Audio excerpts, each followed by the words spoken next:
C'est là où j'ai vu sa main dans ma vie. Amen. C'est là où il est revenu. Il a dit, mon fils, je t'attendais, je savais que tu allais venir par là. Tu allais passer par là. Bien aimé dans le Seigneur, tout ce qui nous arrive dans la vie, ce n'est pas seulement Satan. Ce n'est pas toujours Satan qui nous crée des embûches.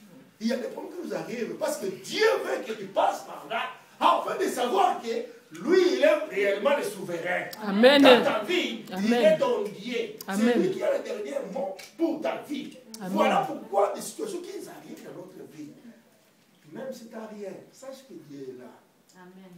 Tu as tant cherché, tu as choisi, tu as fait tout pour avoir au moins quelque chose.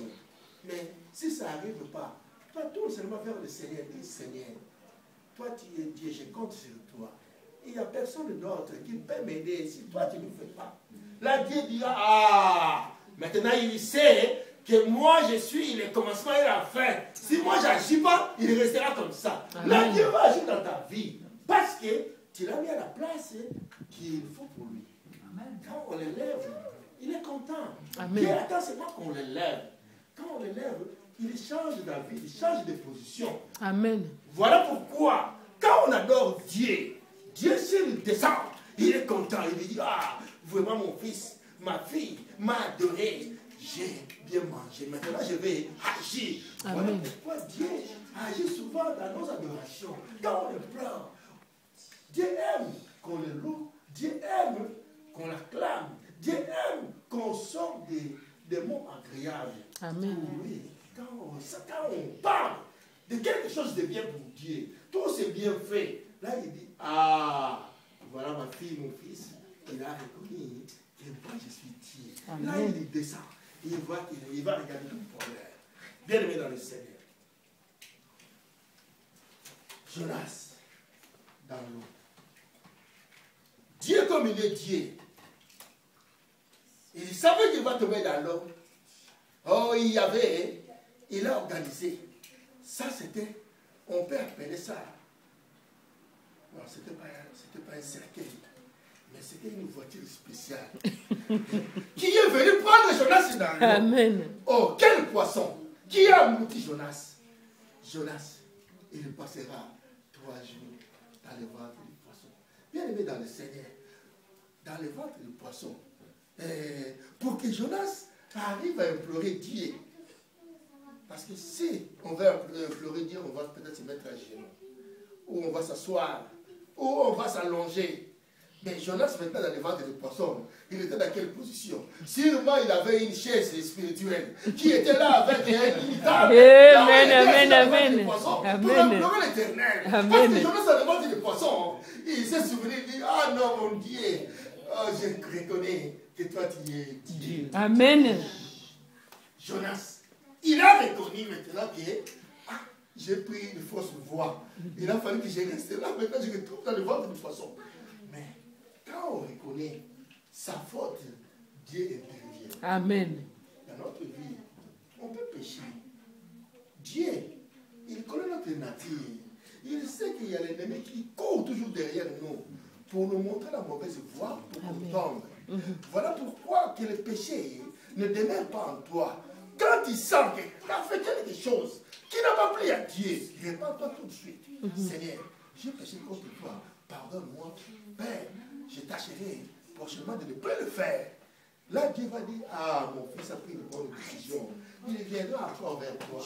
Parce que ta vie, ce que tu as fait, il reconnaît que ce que tu as fait, ce n'était pas bien. Bien aimé dans le Seigneur. Jonas, dans le ventre du poisson, Jonas a prié. Nous allons regarder ça. La prière de Jonas, ce qu'il a dit à l'Éternel.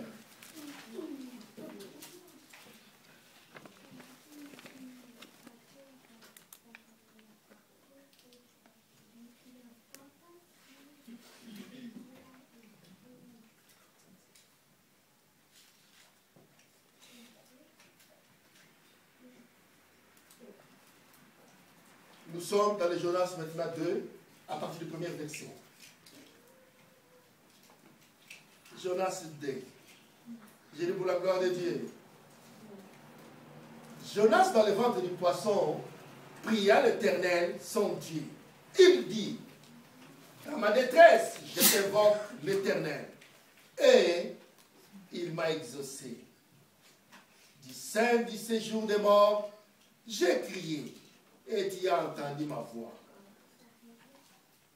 Tu m'as jeté dans l'abîme, dans le cœur de la mer, et les courants d'eau m'ont environné. Toutes tes vagues et tous tes flots ont passé sur moi. Oh là là. Là, il s'est vraiment lavé. Parce que tout le vent, toute l'eau passait sur lui.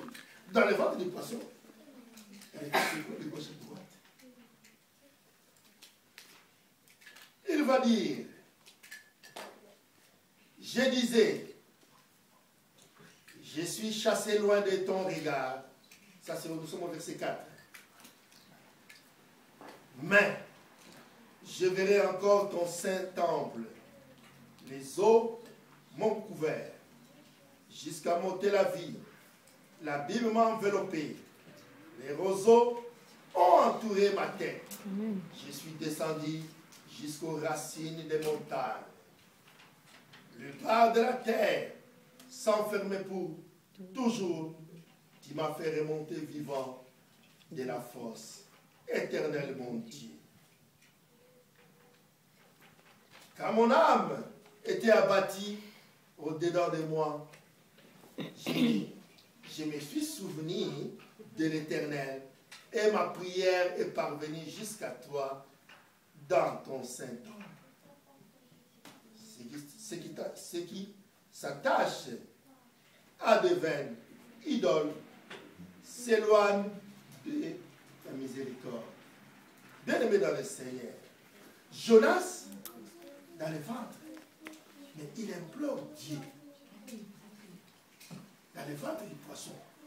Il a vu la mort, mais il s'est souvenu que, maintenant, si je ne l'implore pas, je vais mourir. Amen. Jonas, il a ouvert son cœur pour dire à Dieu que tu es Dieu. Au verset 9, pour moi, je t'offrirai des sacrifices avec un cri d'action de grâce. J'accomplirai le vœu que je fais. Les salut viennent de l'Éternel. L'Éternel parla au poisson et le poisson vomit Jonas sur la terre. Parole du Seigneur. Amen. Bien-aimé dans le Seigneur. Jonas a imploré Dieu. Mais comme Dieu est Dieu, il lui a pardonné. Il ordonne maintenant au poisson. Bon, l'excursion est finie. Dépose-le maintenant à terre. Le poisson va vomir Jonas dans la corde. Bien-aimé dans le Seigneur. Quelle excursion de 3 jours dans le ventre du poisson. Parce que seulement, il s'est détourné de Dieu. Il a voulu fuir Dieu. Conséquence, il se retrouve sous l'eau. Mais au lieu qu'il soit dans un endroit tranquille, mais dans le ventre du poisson, mais lui seul, il sait qu'est-ce qu'il avait trouvé là, dans le ventre du poisson. Parce qu'il était dans les abîmes. Mais Dieu lui a étendu la main pour qu'il revienne encore dans le monde. Bien-aimé dans le Seigneur. Mais Dieu maintenant, il lui laisse un peu de temps. Il va lui dire, bon, tu te reposes encore. Mais quelques jours, Dieu va venir encore pour lui dire, bon, mon fils Jonas, maintenant il faut que tu retournes encore à Ninive. Maintenant, Dieu, avant, il avait demandé à Jonas, tu vas aller à Ninive, tu vas crier contre elle. Mais Dieu va changer de stratégie. Ça ne serait plus maintenant, tu vas aller à Ninive pour aller crier contre elle. Et Dieu dira ceci. Là, au verset maintenant, nous sommes Jonas 3. Dieu va dire, la parole de l'Éternel fut adressée à Jonas une seconde fois en ces mots. Lève-toi, va à Ninive, la grande ville, et proclame si la publication que je t'ordonne.